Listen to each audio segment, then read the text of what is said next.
Funding gaps are hindering the transition to renewable energy. Funding institutions and governments are being urged to prioritize the increased investments in affordable and clean energy. Players in the renewable energy space say that insufficient investment is hindering empowerment of the entire value chain in acquiring renewable energy alternatives.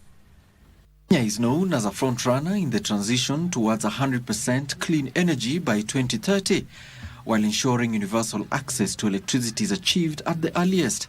However, experts say that Kenya could benefit more by increasing local community involvement in the green transition. Fossil fuels are often a trap for developing countries. Fossil fuels are exported abroad for the benefit and prosperity of rich nations. And we often see that African countries who export fossil fuels have lower growth rates than African countries that don't.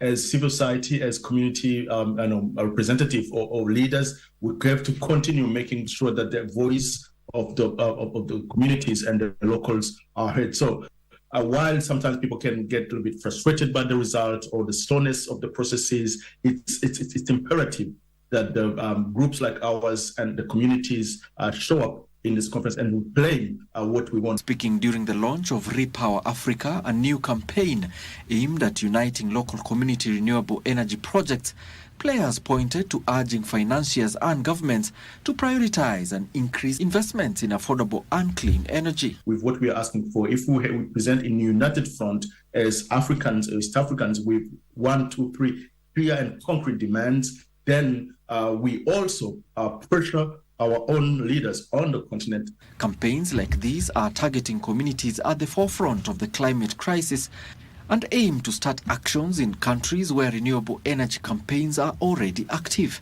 Currently, Kenya hopes to reduce greenhouse gas emissions by 32% by 2030 and achieve net zero by 2050. Kenya's renewable energy integration plan will support access to clean, adequate, affordable and reliable electricity in the country. Alan Auko, Prime Edition.